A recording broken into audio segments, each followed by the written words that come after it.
You know how sometimes you meet someone and you feel instantly connected to that person. You say you clicked with that person. And things are just easy. And you love it, you know, because you feel like you can really be yourself, authentic. And meanwhile, with other persons that you care about, things are not that easy. And you feel like it could be so much more, and yet it's not, so you just wait. And I wondered how I could get those easy relationships with those I care about. I wondered how I could grow stronger relationships with the ones I love.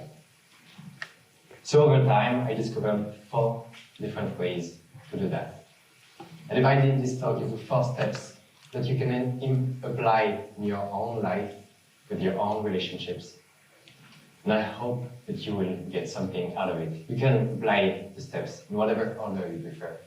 It's not important. What's important? That you grow out of it. So now, please close your eyes. Close your eyes. Now imagine someone that you care about, with whom there's a great potential for connection, but it's not there yet. You want to improve that connection. Really imagine that person, how they look, their face, how they talk, how they smile, how they move. Once you clearly have that person in mind, you can slowly open your eyes.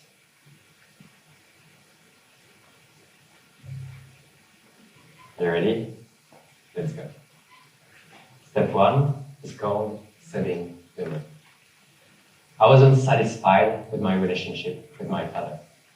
I felt like I couldn't really talk to him, like I couldn't tell him what really mattered. And so I wanted to change that. I didn't want to lose him and regret that.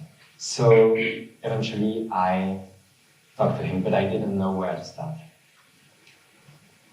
So one day I told him that I love you, and I really love what we have right here, our relationship. But it could be better, right? Do you want to help me improve our relationship? And so just like that, the atmosphere changed. We were both open to discussion. Because I talked about what was working, and I set us in the mood for openness, because I wasn't there attacking him with problems, anything. I was just there. I love what we have. I'm coming here as a friend, as a team. And so you can start that with your own friend, just by saying, I really like what we have right here, and I think we could make it even better. So, like, what do you think? Just saying that will change the way you approach that. So step 2 is called cleaning your connection. So now, in step 1, we talked about what was working in the relationship, and now it's about talking what is not working. All those problems, all those bad emotions. Because if you don't talk about it, they will just come between you, between your friend and you. 2 years ago, I went in Rio de Janeiro with my best friend. And during 3 weeks, we had stupid fights about stupid things all the time. Like where to eat, where to go out, where to visit, anything, just random stuff. And at the end of these 3 weeks, I feel like we said everything. All those bad emotions, we let them out. And so at this moment, we could actually connect. It felt great. And our relationship was way better after that. And 2 months ago, with the same friend, Julian, we had a very, very tough conversation. Basically, he told me that I wasn't there for him when his grandmother died. Wow. That came as a shock. That I felt awful, because I wasn't there to help him. But at the same time, I felt grateful that he told me, because now I knew, and we could actually talk about it. And now I think we've learned to talk about problems as they come. And it just feels great to have a relationship where nothing is coming between you. It's just you and your friend connecting.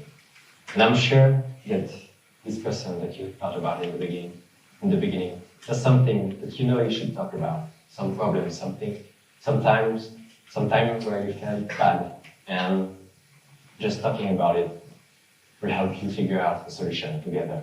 And sometimes just talking about it is a solution. Step 3 is called opening up. It's hard to open up.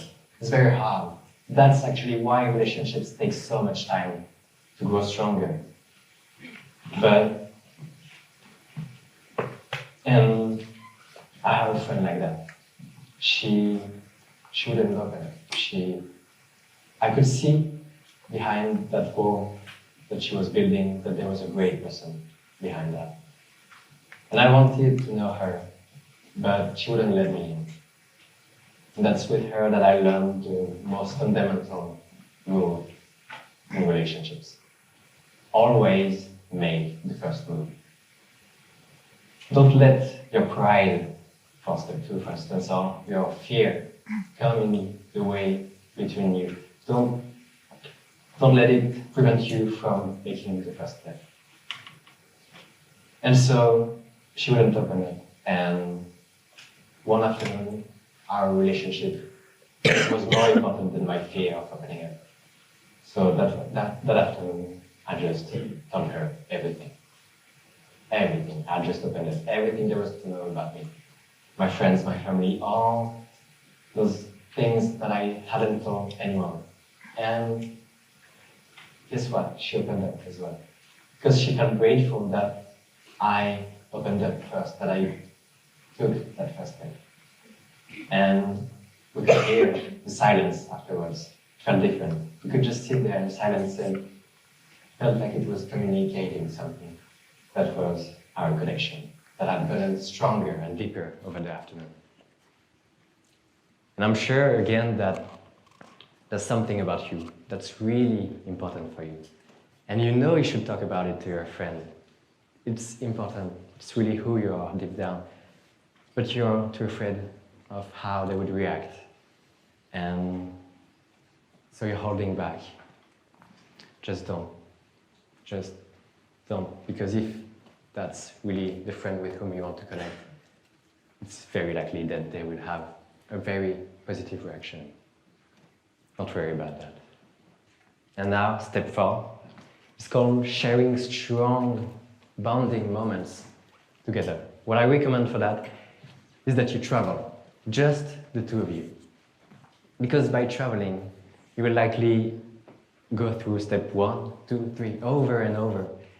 And you will open up, and it will be great. And sharing all those strong memories just over one step, that is priceless. And each time I traveled with just one friend, it felt awesome afterwards. We had way better complicity. Because when you shared the hardest parts of yourself, when you talked about the hardest parts, when you've shared the strongest memories, then all the rest compared to that is easy. And you can throw a random joke, stupid joke, and not worry that they will judge you, because they've already proven that they won't judge you. You can just be authentic. You can just be yourself. And those genuine, strong and deep relationships, that gives meaning to our lives. I know it did for me, and I hope this will help you. So, close your eyes again, please. Think again about that person. Picture that person. Their face, how they talk, how they smile, how they laugh. And now imagine yourself talking to that person and telling, I really like what we have right here. And I think we can make it even better. So, what do you think? Now, imagine yourself talking about that problem or those bad emotions you all felt and that you know you should talk about. Just talking about it and that person having a great response to it. Just come as a friend and they will accept it. You're coming as a friend. And step 3, opening up. Imagine yourself sharing that thing that is important for you. Imagine that person opening up as well. And step 4, imagine yourself going on a trip with that person. How great would that feel? You can open your eyes now. So, next time you meet that person, next time you meet that person again, you feel that once again you're holding back, you're not being completely real. Just stop. Take a deep breath. And remember this. Just say the first words. That's the hardest. Tell them about what's working in the relationship, what could be improved, and open your heart. Thank you.